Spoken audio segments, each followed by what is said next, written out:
بسم اللہ الرحمن الرحیم۔ السلام علیکم۔ قرض دار کو تنگ نہ کرنے کا ثواب۔ ارشاد فرمایا رسول صلی اللہ علیہ وسلم نے کہ ایک شخص لوگوں کو قرضہ دیا کرتا تھا۔ وہ اپنے خادم سے کہہ دیا کہ جب تو کسی غریب کے پاس جائے تو درگزر کرنا، سختی سے تقاضا نہ کرنا۔ ممکن ہے کہ اللہ تعالیٰ ہم سے بھی درگزر کرے۔ پھر وہ اللہ تعالیٰ سے ڈرنے والا مر گیا۔ اللہ تعالیٰ نے اس شخص کو بخش دیا۔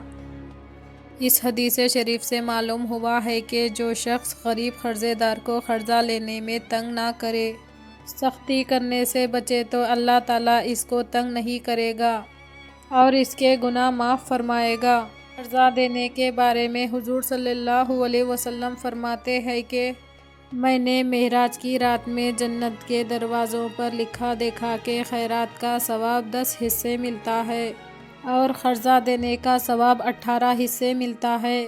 اور غریب قرضے دار کو مہلت دینے کے بارے میں حضور صلی اللہ علیہ وسلم فرماتے ہیں کہ جب تک قرضہ ادا کرنے کے وعدے کا وقت نہ آیا ہو، اس وقت تک اگر کسی کو مہلت دے تو ہر روز ایسا ثواب ملتا ہے جیسے کہ اتنے روپے خیرات کر دیا، اور جب اس کے ادا کرنے کا وقت آ جائے اور پھر مہلت دے دے تو ہر دن دگنے روپے اللہ کی راہ میں خیرات کرنے کا ثواب ملتا ہے۔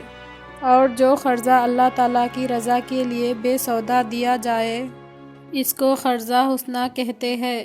جو شخص اپنے بھائی مسلمان کی مشکلوں میں سے دنیا کی کوئی مشکل دور کرے گا، اللہ تعالیٰ قیامت کے روز اس کی مشکل دور کرے گا۔ اور جو شخص اپنے مسلمان بھائی کا کام بنائے گا، قیامت کے دن اللہ تعالیٰ اس کا کام بنائے گا۔ انسان ہر وقت اللہ تعالیٰ کی مہربانی کا محتاج ہے۔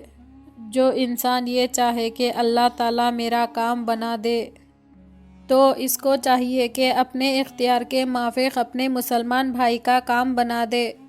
قرضہ دینے کا بہت بڑا ثواب ہے، مگر قرضہ لینے میں بعض لوگ بہت سختی سے تقاضا کرتے ہیں، جبکہ یہ بھی جانتے ہیں کہ اس غریب کے پاس ہوتا تو بہت جلدی ادا کر دیتا۔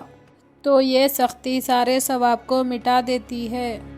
اس سے بڑھ کر یہ ظلم ہے کہ بعض لوگ قرضہ لے کر بے پرواہ ہو جاتے ہیں اور ہزاروں روپے غیر ضروری کاموں پر خرچہ کرتے رہتے ہیں، مگر قرضہ ادا نہیں کرتے۔ جب مانگوں تو برا مانتے ہیں اور لڑنے کو تیار ہو جاتے ہیں۔ بس جس طرح خوشی سے قرضہ لیا تھا اسی طرح خوشی سے ادا کرنا چاہیے۔